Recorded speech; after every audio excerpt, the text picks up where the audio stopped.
Hey everyone, Lisa here, and it is June 2nd, day 2 in my Tower month. Yeah. Oh, by the way, this is one of my guys. And actually, there was a recent article in the Atlantic Monthly about new research suggesting that maybe Shakespeare was a woman. So, one of my gals. Yeah.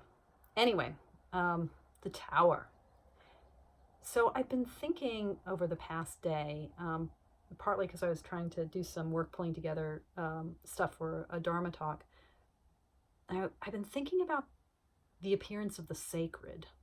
And I've been thinking about the Tower moment as the moment when the sacred, the God, the truth with a powerful and capital T becomes manifest in our life.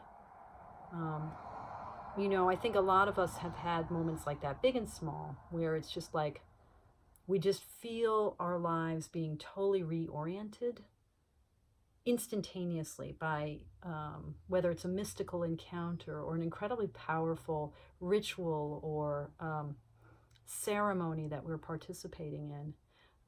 Even something like, getting married.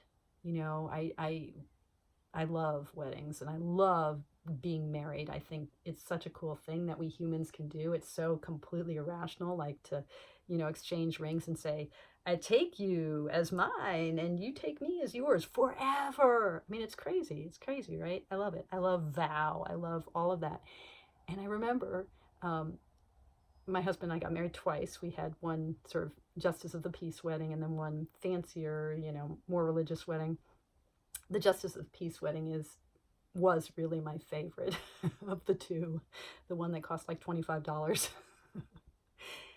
And I just remember the moment where we exchanged rings and said our vows, and that moment just like, sort of a piercing, reorienting moment where something that is kind of like at a different angle to human life emerges. Life goes along, it sort of rolls along day after day. We do stuff, we don't do stuff, things happen, they don't happen.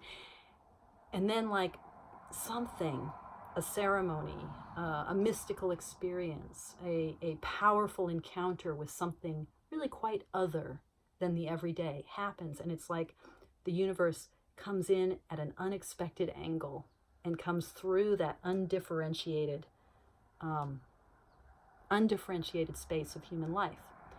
Now, the religious historian Mircea Eliade, who wrote about ritual and ritual enactment and the sacred and the profane, he talks about that moment where the sacred, where something other than the day-to-day comes into our life. He talks about that as hierophany, same root word as our hierophant.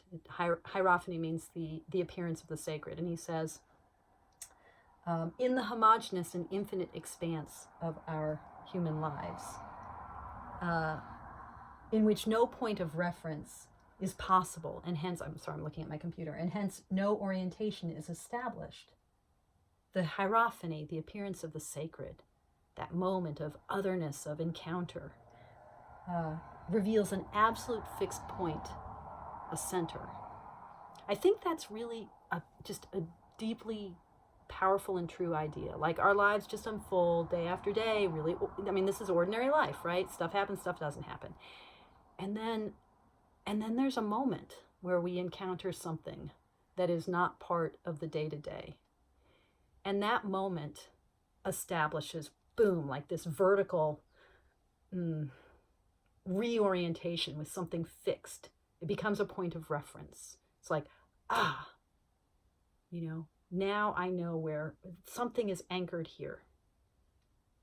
Life unfolds and boom, there's this point of anchoring, of centering, of grounding.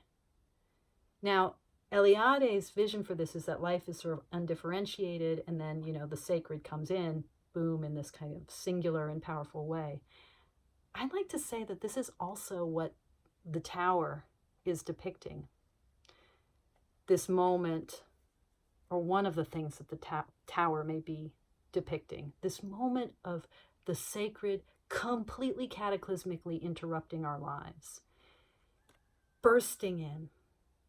So we can see that in a way, as Eliade does, and say, okay, life doesn't really have any point of reference. It just unfolds. We humans, we're born, we die, stuff happens, but we're in the midst of it. We're like ants walking on the tapestry. So we can't necessarily, from our perspective, in the soup of human life, we can't say this moment is more important than that moment. We just sort of make it up and muddle our way through undifferentiated expanse, that broad horizontal plane of human time. Eliade is saying, well, the sacred comes in and bursts into that and creates a fixed point. But when you're like hanging out in your human life, what that creation of a fixed point, like a true center, like, oh, what that might feel like is actually like all points of reference, all towers have now collapsed. Because I think what it's like to live as a human in this world is that we keep setting up points of reference. We keep saying, this is what my life is all about. This is who Lisa is. This is what I'm up to. This is my job. This is my home. This is my family. This is my name. This is blah, blah, blah, blah, blah. We keep setting up points of reference in our, everyday, mundane, profane lives, right?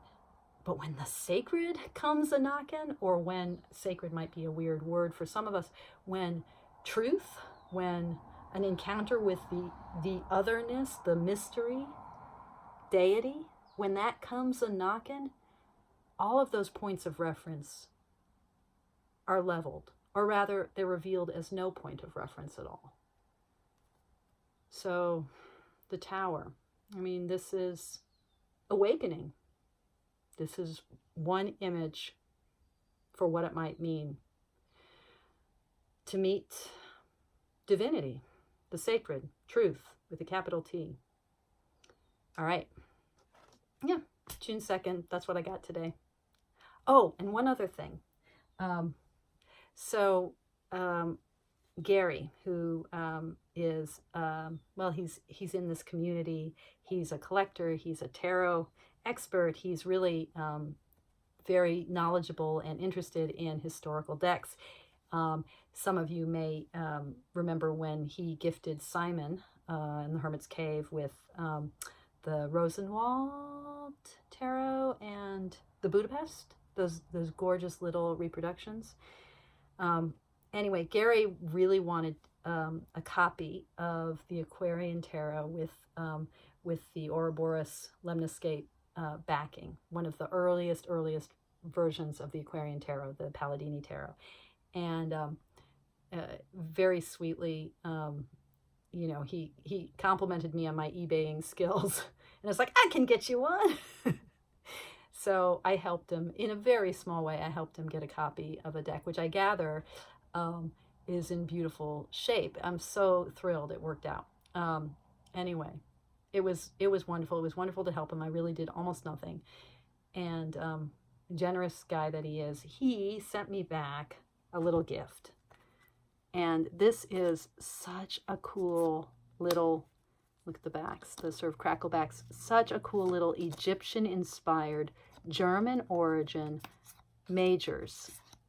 It's like smaller than business cards. These are teeny tiny. They're so cool. And this is from the early 60s. It's in amazing shape. I'm sure that whoever had this didn't ever use it. Just so cool. So he sent this to me in a card, and then included, making it like even more fun, he didn't tell me what they were. He included a reference to the first volume of, I love the Fool. I love that Fool. The first volume of Stuart Kaplan's Encyclopedia of Tarot, page 220, where this little deck is described, which is so cool to get this little mystery deck that I'd never heard of.